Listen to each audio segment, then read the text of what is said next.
So my journey is going to span about 50 years, which in advertising terms is many, many lifetimes.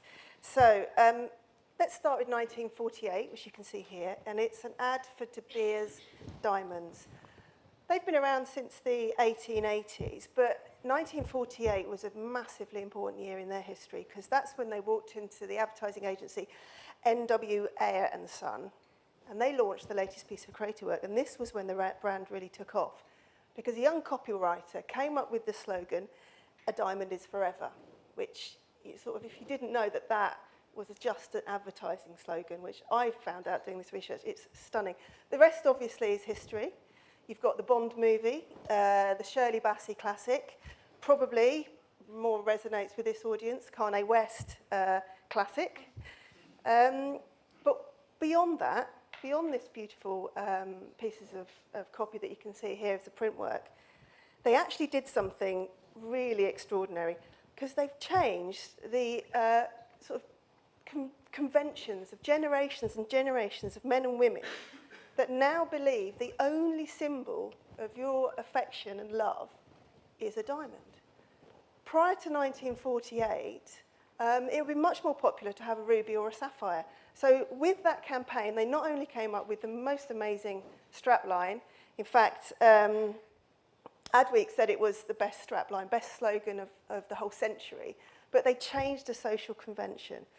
So who knew? The thing that is sort of slightly more worrying is they also changed the convention that it is now also expected of the man to produce the diamond worth 2 to 3 months' salary, which can be quite a burden. And not content with that, they then set to work on the eternity ring, which now everyone wants, the trilogy ring to represent past, present, and future. And then, just a capital, they've got the right-hand ring, for ladies who are single. You can buy it for yourself. It's a symbol of independence, just to cover all bases. But the campaign probably seems quite simple on that level, but it got quite sophisticated. The advertising agency also arranged for movie stars to be seen out at social events completely adorned in diamonds, which was quite a shift, and even used its influence to modify some film script and movie titles to get kind of diamonds woven into that. So a brilliant early example, I think, of product placement and celebrity endorsement. And I wanted to touch on that because 10 years ago, I was writing the media plans for the launch of this bad boy, the Apple's new iPod. And we were struggling to sort of how the TV schedule would look, how the outdoor would look. These white headphones, that was quite interesting. And talk about product placement and celebrity endorsement. I opened up Sun, the mirror, and this picture was on page 3. So thank you, Beckham, because he did a job that, to be honest, they've been doing since sort of obviously the 1940s over in America, of the celebrity endorsement, product placement, all in one, kind of basically kicked off the whole campaign for us and made those white earphones really kind of come alive. And apparently the Beckhams got their iPods in a goodie bag when they were at an event or something. So product placement, celebrity endorsement, all rolled into one. So my work was definitely done. My second example comes a little bit later.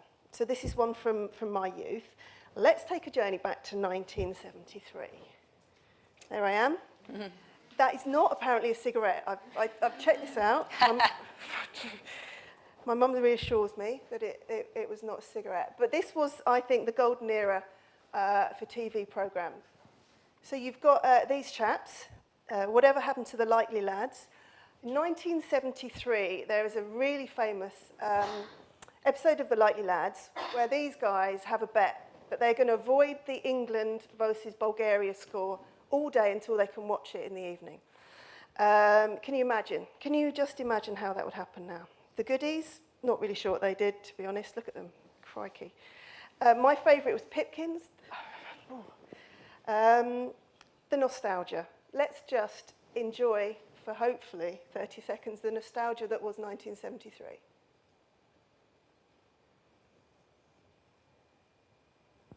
I'm a secret lemonade drinker. Always. I'm trying to give it up, but it's one of those nights. Always lemonade. I'm a secret lemonade drinker. Always lemonade. Always lemonade. Fantastic. That, I guarantee, that will be your earworm tomorrow morning when you wake up. And because that's the value of a fantastic jingle. And it's not just the realm of radio ads, that's a fantastic TV jingle. We do love a jingle, but that ad's also got a fantastic backstory. It was written by someone called Rod Allen, who was affectionately known as the Jingle King in the business, who also penned some of these slogans. So there's maybe some audience interaction here, we'll see. So harp stays sharp, obviously for harp. This is the age of the train. Anyone? British Railways, when British Railways used to advertise as British Railways. Okay, the wonder of Woolies, Woolworths.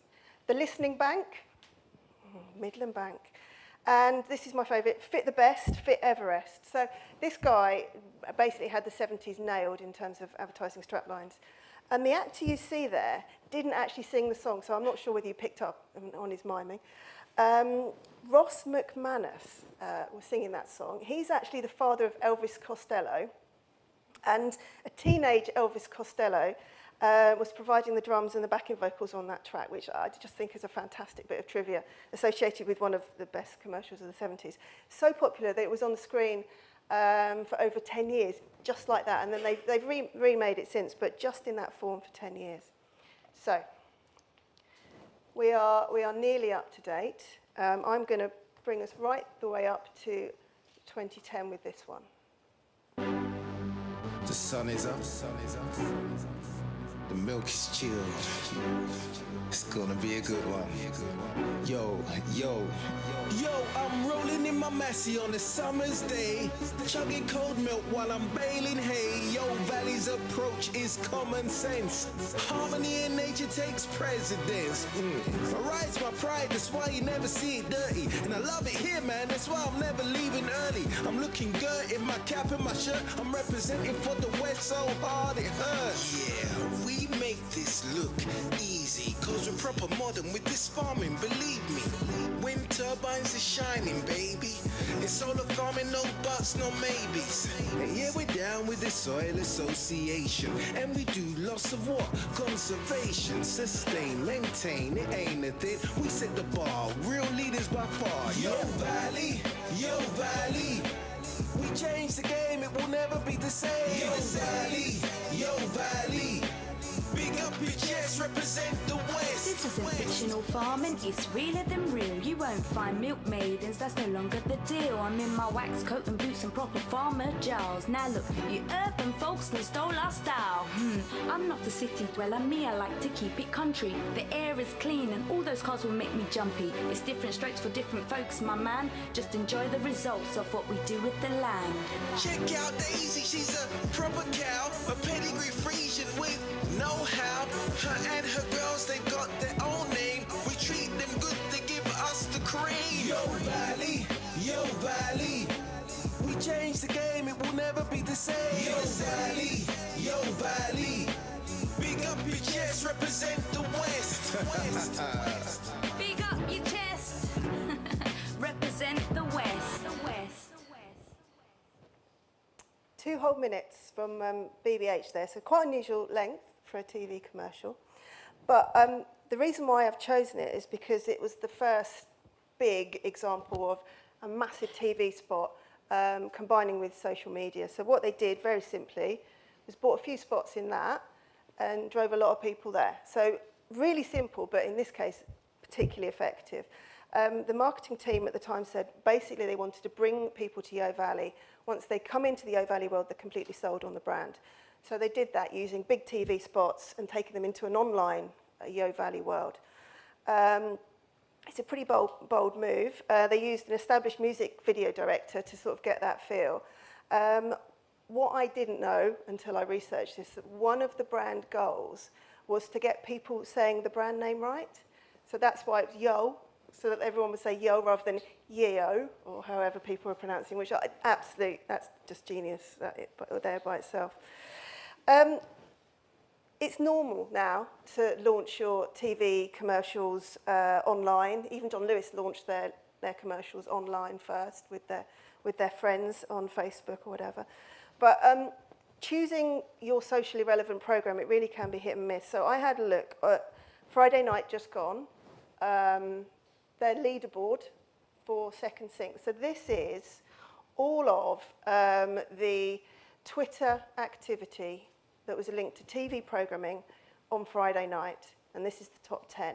And absolutely nothing outstanding in here. So who would have thought that 2 different episodes of Sherlock would make it into the top 5, for one?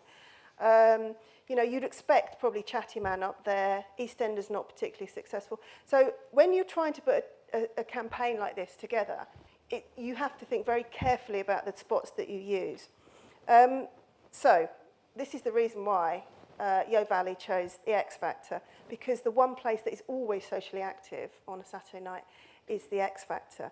Really, especially when it comes to the live shows, and that was what they did. They chose the first live show of the series in October because they knew that the socially active audience that they wanted, the younger audience, would be sitting there, phone, tablet in hand, ready to get socially active with the programme.